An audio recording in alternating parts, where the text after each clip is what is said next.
여러분 안녕하세요. 찾아가는 새벽기도 시카고 예수사랑교회 조선영 목사입니다. 오늘도 변함없는 주님의 은혜와 평강이 저와 여러분의 삶의 종일 풍성하기를 기도합니다.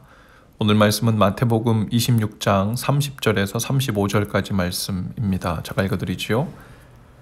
그들은 찬송을 부르고 올리브산으로 갔다. 그때 예수께서 제자들에게 말씀하셨다. 오늘 밤에 너희는 모두 나를 버릴 것이다.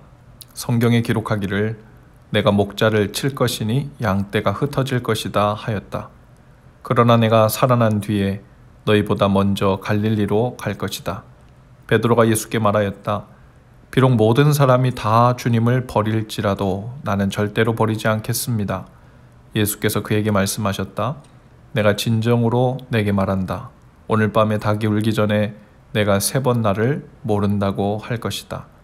베드로가 예수께 말하였다. 주님과 함께 죽는 한이 있을지라도 절대로 주님을 모른다고 하지 않겠습니다. 그리고 다른 제자들도 모두 그렇게 말하였다. 아멘. 예수님이 제자들이 다 자신을 버릴 것이라고 말씀하시자 베드로는 그 말씀에 이의를 제기하죠. 너희 모두가 라고 하신 말씀에 동의를 할 수 없었던 겁니다. 모든 제자들이 다 주님을 버려도 저는 결코 주님을 버리지 않겠다고 하지요. 아마도 베드로는 당시 진심으로 그렇게 고백했을 거예요. 수제자로서 다른 제자들과 달리 예수님을 지키고자 하는 책임감도 상당했던 것으로 보입니다. 실제로 베드로는 예수님을 잡으러 온 제사장의 종 말고의 귀를 자르기까지 하죠. 그 후폭풍이 어찌 될지를 알면서도 용감하게 싸우려 들었던 베드로의 모습과 각오가 보였던 대목입니다. 하지만 베드로는 자신이 마치 양처럼 연약한 존재라는 것을 알지 못했습니다. 마음과 결심만으로는 뛰어넘지 못하는 연약함이 있다는 것을 알지 못했지요. 더욱이 목자처럼 따르던 예수님이 힘없이 잡히는 모습을 보면서는 더더욱 그랬습니다. 예수님이 당당하게 종교 지도자들과 싸우실 때는 옆에서 큰 소리도 칠 수 있고 용기도 낼 수 있었는데 정작 예수님이 종교 지도자들에게 체포당하시자 그 모습 속에서 그는 한없이 연약해지는 자신을 발견하게 됐죠. 그런데 예수님은 이런 베드로에게 더욱 놀라운 말씀을 하십니다. 베드로가 예수님을 버리고 도망갈 뿐 아니라 오늘 밤 닭 울기 전에 3번이나 예수님을 부인할 것이라고 하시죠. 닭이 울기 전이라는 말은 하루가 채 지나기도 전에 그럴 것이라는 말입니다. 그 배반이 얼마나 급속하고 어이없이 순식간에 무너져 내리는 일인지를 알려주신 말입니다.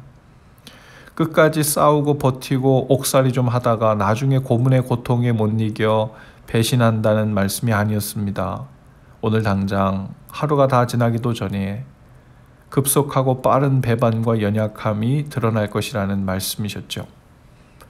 또 베드로가 하루가 지나기도 전에 즉 닭 울기 전에 예수님을 3번 부인할 것이라고 시간과 횟수까지 정확하게 말씀해 주십니다. 예수님은 왜 이렇게 시간과 횟수까지 정확하게 말씀해 주셨던 걸까요? 그 마지막 순간에 예수님이 보이시려고 하셨던 또 다른 종류의 기적을 보여주신 것일까요? 또 베드로에게 일찌감치 낙심시켜서 너무 노력할 것 없다. 나는 너를 이 정도 그릇으로밖에 보지 않는다. 그러니 나를 너무 실망시키지 않도록 어디 노력이라도 더 해봐라 라는 마음으로 말씀하신 것도 아닐 것입니다.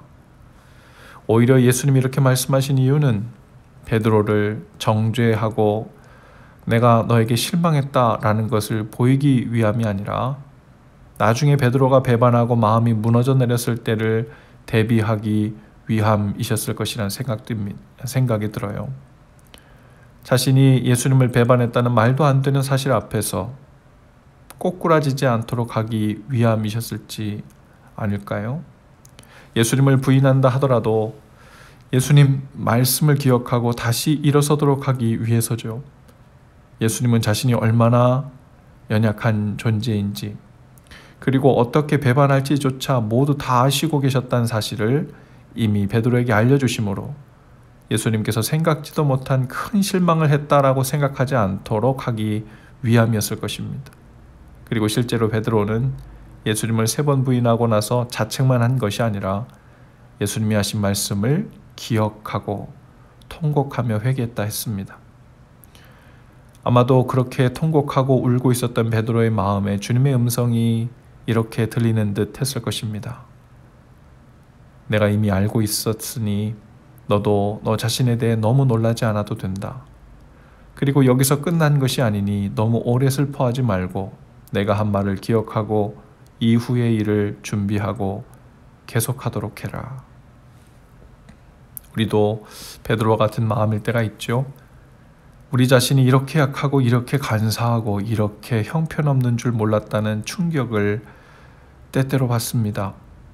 내 마음은 진실하다고 나름 생각하고 믿었는데 나는 적어도 그렇게까지 믿음이 없다고 생각하지는 않았는데 하는 생각을 하지요.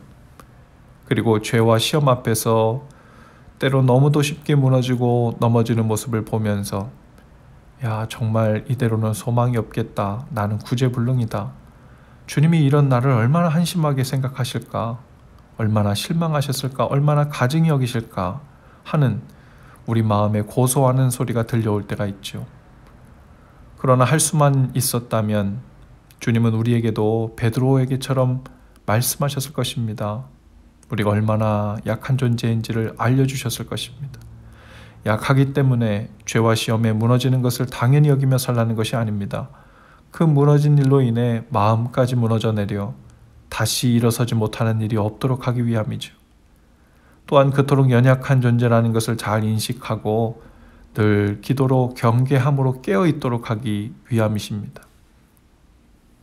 오늘 베드로처럼 자신에게 실망하고 스스로 한심하게 여겨 아무런 의욕도 없이 또 시작해본들 무슨 소용이 있겠나, 오늘 닭이 울기 전에 또 배반을 하고 말 것을, 또 시험에 들고 말 것을, 또 넘어지고 말 것을, 이렇게 생각하는 것은 주님이 원하시는 모습이 아닙니다.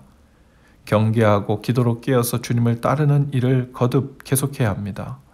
베드로뿐 아니라 다른 모든 제자들과 같이 우리들 또한 연약한 자들이지만 주님은 우리의 모습을 잘 아십니다. 그렇기 때문에 그 넘어지는 일 이후를 기대하시며 계속 가야 한다고 말씀하시는 음성을 들을 수 있기를 바라요. 내가 세상 끝날까지 너희와 항상 함께하리라 라고 부활하신 후에 제자들에게 약속하신 그 말씀은 이제 다시는 넘어지지 않는다고 맹세하면 내가 그렇게 하겠다 하신 약속이 아니었어요. 오히려 여전히 연약한 존재이기 때문에 이 약속을 주시고 내가 떠나지 않을 테니 걱정하지 말라 하고 기억하라 주신 말씀이시죠. 오늘도 그 주님의 손을 굳게 잡고 연약한 우리의 무릎을 세워 다시 일어서 주님과 다시 출발하시는 저와 여러분 다 되실 수 있기를 주님의 이름으로 축복합니다. 기도합시다. 주님, 베드로와 같이 마음만 앞설 뿐 너무도 쉽게 넘어지고 시험에 들고 마는 저의 연약함을 고백합니다. 그러나 오늘도 그 연약함에도 불구하고 주님 손을 의지하여 다시 일어나 가라 하신 길을 계속하겠습니다.